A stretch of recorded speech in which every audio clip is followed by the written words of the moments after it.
So this is Kitty. She's a YouTuber of the womansphere who gives advice to women that promotes violence against men, abuse against men, hatred against men. And of course, it's never acute. It's always done with dog whistles. She never directly says anything that would be illegal or would be an encouragement of violence. But the way she says things have subtle undertones of giving women the idea of hostility towards men, which leads to bullying towards men, which leads to abuse towards men.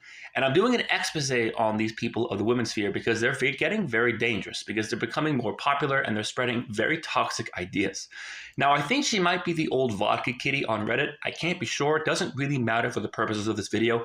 And I'm not going to get too deeply into her content for now. This is just kind of my opening salvo.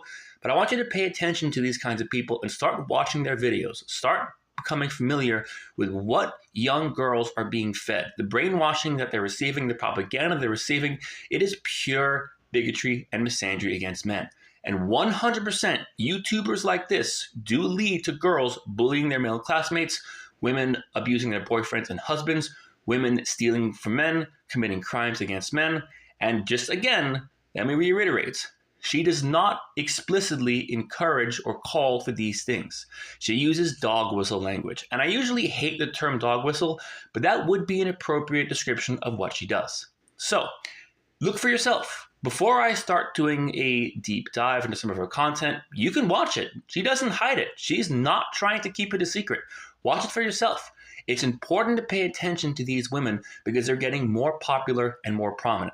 And while I do think they're definitely getting outside help, cough, cough, Russia, cough, cough, China, they're still becoming domestically popular.